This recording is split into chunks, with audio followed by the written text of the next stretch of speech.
Hi, this is Dr. Kevin, your portable pastor, and today instead of our usual 5x5 Bible study, we're taking a question from one of our subscribers. Now, we have spoken in the past in our Bible study on Revelation, and actually in maybe 2 or 3 videos ago, we spoke about false prophets in a video recently called Revealing a Christ, a Prophet, and a Message. You'll remember that, or you can go ahead and refer to that. But we had another question, a follow-up question that was really important that I'd like to address today. Jordan asked, we are hearing so many prophets saying different things. Yeah, who do you trust, right? It gets so confusing because prophets are saying different things, and which one really aligns with the Word of God? And let's take this in 5 points. Point number 1 is, let's look at Jeremiah 23 for some answers. Now, Jeremiah 23 is not a comprehensive list of all the things that you need to look for in looking for a true prophet or false prophet, but it does give us some really good tips on what we need to look for. Now, when we're looking in Jeremiah, we have to remember someone like Balaam, right?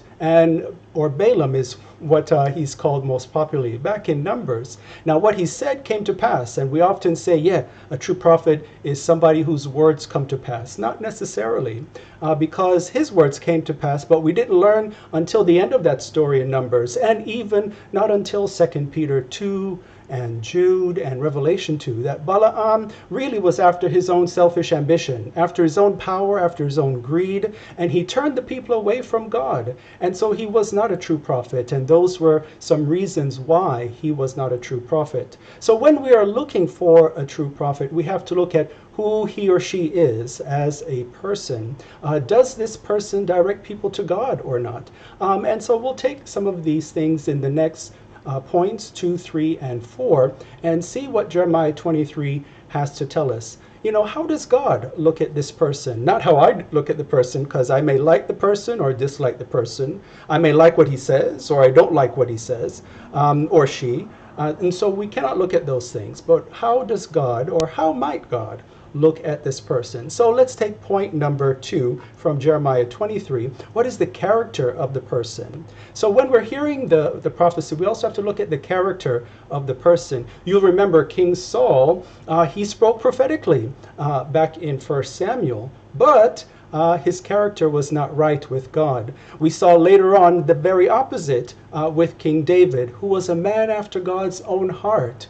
Now, mind you, David was not a perfect man. There was only one perfect man throughout all of history, past, present, and future in all of the world, and that was Jesus Christ. And David couldn't even come close to that if you read all of the accounts in 1st and 2nd Samuel regarding that. But he was a man after God's own heart. Good character for the most part. Point number 3 is, what is his or her godly intent in speaking this word? What is his or her godly intent in speaking this word? Is it to move people toward allegiance to God or not? So that's very important. If this person's intent in his words, if you're listening to the prophet's words, does it move people toward allegiance to God? And the 4th point I'd like to address is, what might be the personal motivations of the person? What might be the personal motivations of the prophet? Is it the fear of the Lord, or is it the fear of man?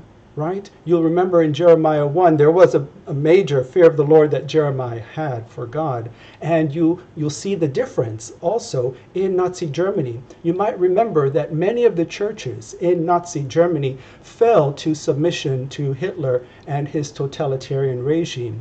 They gave up, they didn't want to fight anymore, or they just felt it was easier to get along with Hitler and submit to him and abandon their biblical principles and their faith in God in order to comply with what Hitler was saying. There are lots of different reasons for many of the churches that submitted to Hitler instead of submitting to God and the fear of the Lord. Now, there was a separate church, the Confessing Church, that separated from them because they felt that wasn't the right way to go. And they wanted still to uphold the Word of God and His righteousness. You'll remember Dietrich Bonhoeffer was one of those important members of the Confessing Church. Point number 5, who do you trust? Which prophet do you trust? Friends, trust in God. Put not your trust in princes, nor in people in whom there is no salvation.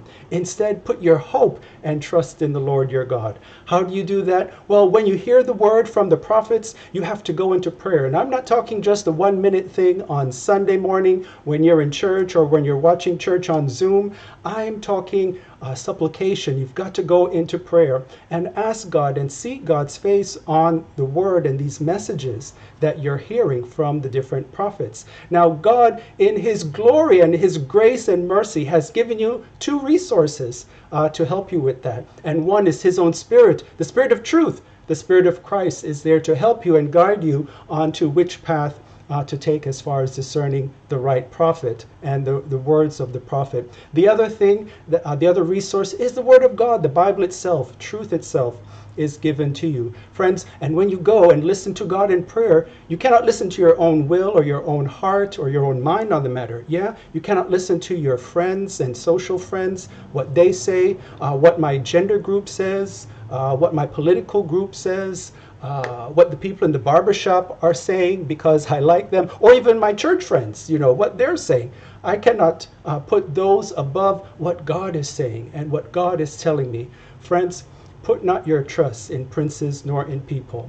Trust in the Lord with all your heart. Do not lean on your own understanding. In all your ways acknowledge him, and he will direct you to the path of truth.